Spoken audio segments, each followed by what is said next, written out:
holy fucking shit, when Oda is on a fucking roll. He's on a fucking roll. What the fuck is up? Homeless fucking jabroni.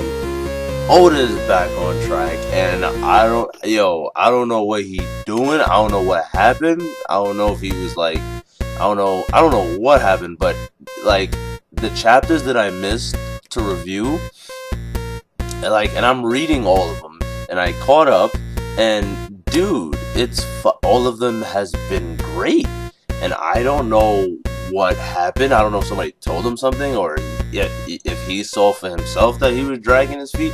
Who knows? Who knows what could have happened? But these last couple of chapters have been fantastic, phenomenal. I'm gonna talk about 758 and 759, but they're gonna be more of a discussion. 756, I'm gonna actually 760. Sorry, 760 review. 758, 759 discussion real quick. I think it's fucking awesome that Usopp has developed observation fucking hockey. Yes, fuck yes. Who would have thought, out of all the Straw Hats, Usopp would be the one to develop hockey next? And there's these weird abilities among the Straw Hats. I'm picking my nose in front of camera. What the fuck's wrong with me? Anyway, there are these weird abilities among the Straw Hats, like Zoro with the fucking 9 arms, fucking Azora shit. They haven't, Oda hasn't gone into explaining that yet. The fucking fire with Sanji, shit like that. And I think it's hockey based. I don't know, but with Usopp, fuck, it's one of the more general hockey. I feel like there's more specific hockeys out there, but the more general are the observation, hardening, and the King's Wave. Even though like the King's Wave is like a rarity, like only like certain few, like the chosen few, like everybody that has D in their names, I believe has the King's Wave, the Will of D hockey, whatever. So. Like with Usopp, man, I can only imagine how this ups his game tremendously. I can only fucking imagine, because who knows? He was probably already using it to some degree. Who knows? Because Usopp always had that potential. I mean, look at him during the Enies Lobby arc. He was fucking going in, son. He went and he was sniping the shit out of niggas. Fucking whatchamacallit, there was another arc where he went beast, but I just can't fucking remember. The point is Usopp developing hockey, being the next Straw Hat to awaken it. That's a surprise. I would expect someone like Frankie or fucking Robin, or them to just elaborate more on what the fuck is going on with Zoro and Sanji. Well, what the fuck are they doing? You know, but with Usopp, man, that's fucking amazing. That is fucking awesome. And then, you know, moving, just the story moving forward so quickly. Law and fucking Luffy tag teaming with Doflamingo and Trable. That I found to be an amazing. First of all, I gotta say, I did not see that coming, which is great. I don't want to be able to predict the story. And who would have guessed it was going to be a tag? I mean, okay, you could have probably said, you know, Law and Luffy, yeah. But Trable and Doff? I wouldn't have thought so. But I believe in 759 is where they actually show that Bellamy is there, and he's like, fuck the fuck up, and Doflamingo picks up his head, he's crying and bloody and broken and bruised and shit, and fucking Luffy's like, bro, put Bellamy down, that's my mans, nigga, why you fucking with my mans? And Doflamingo's like, yo, I don't give a fuck about him, he been on my dick, this nigga, he's just a thug, that's all he is, he ain't no real nigga like me, fuck out of here. So that was it was kind of tearjerker because Bellamy, he fucking looked up to Doflamingo. He wants to be on Doflamingo's ship when it sets sail, all kinds of shit. And you know Doflamingo, he uses and abuses. On one hand, he's such a complex character. On one hand, he uses and abuses people. On the other, it feels like he has his family and he actually looks out for them and he actually protects them. So I don't know what. It's so hard to gauge and judge Doflamingo. It's so hard. It's so fucking hard. So maybe that's a testament to how good of a villain he is. And you know, Luffy and Law, they do a little psyched out tag team attack. It looks like Luffy's about to attack Law with the Red Hawk, but Law does the room, shambles, switches Luffy up, and snuffs Doflamingo right in the stomach. This shit was crazy. I was like, oh, shit was nuts. And I believe in 760 now, this chapter is where things get a little bit more interesting. I believe in 759 is where Law did an attack on Treyball called Radio Cut, I believe. And what that is, when he cuts him, no matter what, if you're like a Logia, or what type of Logia you are, or what power you have, regardless, you can't reattach yourself together no matter what. So that's interesting. And speaking of Doflamingo loving his family, protecting his family, as Law is about to execute Treyball, fucking Doflamingo comes in and fucking kicks the shit out of Law's sword flat. So I'm like, dude, whoa, like, and he, like, it's weird. And fucking, he just ties up Luffy's hands. Luffy tries to attack him, but he straight babies him.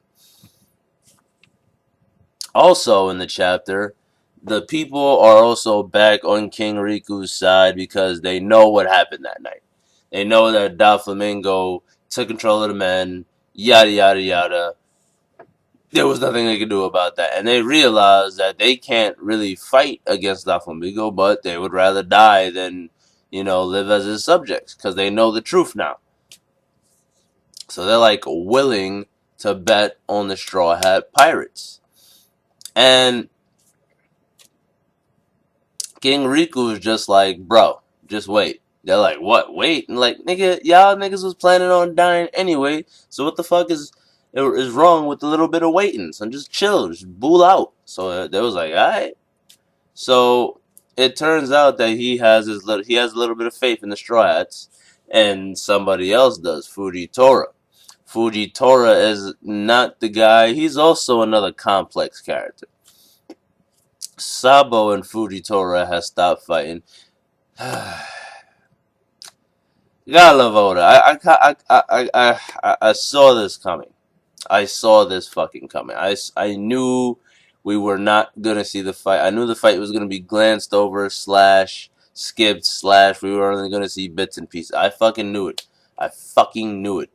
And before you know it, the fight's over and we haven't gotten to see shit. I don't know. Maybe in the anime we'll see more. Maybe we'll see there's some filler fight scenes that will be pretty cool. But as in the manga, we don't get to see a goddamn thing, and it's pretty fucking frustrating. That really fucking pissed me off. Oh my god! Like, I don't care that the fight stopped, and you know, I didn't expect Sabo to kill Fujitora. I didn't expect Fujitora to kill Sabo. You know, but I'm kind of frustrated that, dude, like, I wanted to see. Who didn't want to see this fucking fight? And now we can't see it. And like, these two dudes, like, oh, we're all birds of the same feather.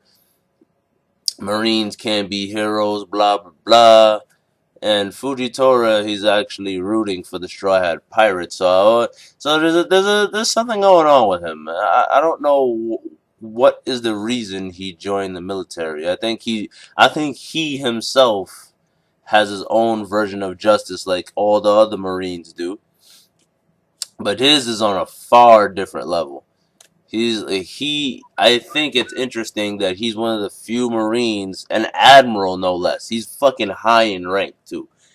an admiral no less, that sees all the bullshit going on, still wants to be a part of the Marines, and he's like, this has to stop. This fucking bullshit warlord system, because you got niggas like Doflamingo, this bullshit Marine system, it's bullshit.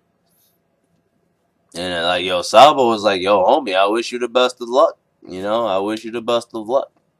And like, he's a complex character. I can't wait to see Fujitora again. He's a real complex character. He's way different from like fucking, let's say, Akainu. Akainu is just fucking nuts. He's just crazy. I don't even like, dude. Akainu's nuts. He's fucking like that nigga's not good in the head. But whatever. Fujitora seems like a cool dude to me. I'm curious to see the other admiral that got that replaced Aokiji in the military draft. I wonder how he is compared to Fujitora personality wise. I want to know. Because Fujitora is really interesting, really, and we don't even really fully know what the fuck's going on with him. We don't know if it's him that actually has gravity powers.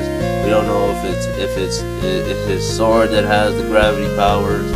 We don't know. We really don't fucking know. So it's all we really know about him is that he seems to have gravity manipulating abilities, and he has the observation hotkey in his mind. That's all we really fucking know. And at the end of the chapter, Doflamingo, he reveals that, to Luffy, Law, and Bellamy, that he was a Tenryu B2 Celestial Dragon. He's like, my father wanted to live with, he's like, yo, we should get out of this rich shit. Like, we shouldn't be a part of this. We should get down and live with these people. These people, we should live with them, basically. That's what he's saying. And he's like, and Doflamingo's like, yo, my father was such a fucking idiot, He's like, I don't want to, what? I'm not gonna fucking, I'm in the lab, I'm one of the most powerful people I'm a fucking Celestial Dragon. So, who knows, maybe we'll get to see a flashback on his dad. Oda has so much shit set up here, it's like ridiculous. I'm still waiting on that fucking Law and Doflamingo's brother Corazon, I believe his name is. Flashback. Still waiting on that. Still fucking waiting on that. And it's just all a matter of placing it. I don't know. But overall, the chapter was pretty solid. 760. I give it a 7.5 out of 10. It was really good. It wasn't as good as 759. 759, if I was rating it, I'd give it a 9, but 760, I'll give it a 7.5 out of 10, because that Fujitora and Sabo shit really, really, really disappointed me. But, Homeless Jabroni, rate, comment, subscribe, thumbs up, thumbs down, do what you gotta do. I'll see y'all motherfuckers later. Peace.